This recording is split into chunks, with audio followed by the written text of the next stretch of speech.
Isang mapagpalang araw sa ating lahat mga kapatid. Sa video ito ay magbabahagi na naman tayo ng isang simpleng pamamaraan para tayo ay swertihin sa buhay gamit ang palito ng posporo at panulat.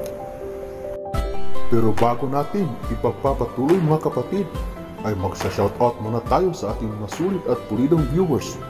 Shoutout po kay Japit Aprido, Marcy TV, Akihiro Mamoto, Cecil Reyes, Francis Mendoza, Domingo Dilaw, Emuel G, Pinay Vlogs, shoutout dyan sa Saudi Arabia.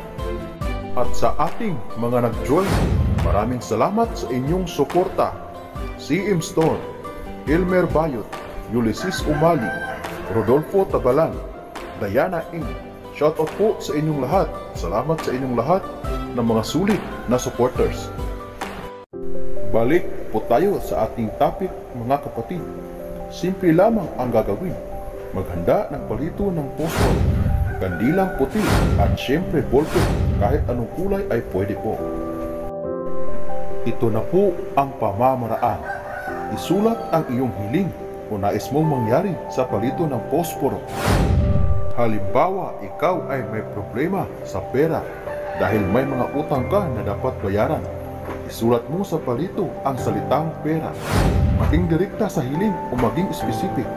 At kung may iba pang hiling, tulad ng gusto mong maging successful sa iyong business, sa career o sa ano pa man yan, ay isulat nyo ang salitang successful.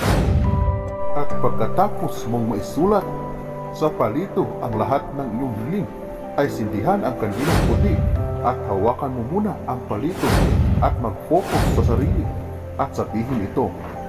Sa pamamagitan ng ritual na ito ay matutupad ang aking mga hiling. Saka ito sunodin gamit ang kandila.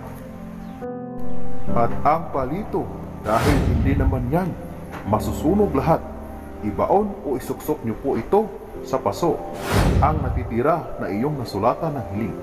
Kung walang halaman sa paso, pwede itusok sa lupa. Yan lang po ang gagawin. Simple pero ito ay napaka-epektibo.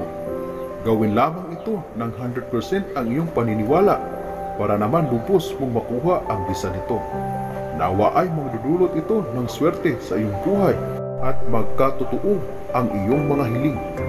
Ang ritual na ito ay di lamang gagawin ng isang beses. Gawin ito kung nafe-feel nyo na maganda ang resulta, lalo na kung ang iyong ipanghiling ay unti-unti nang natutupad. Uulit-ulitin lamang ang paggawa nito. Ganon pa rin ang proseso sa paggawa.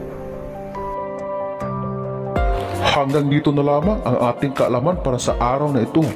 Muli, maraming salamat sa inyong walang sawang panonood. God bless us all.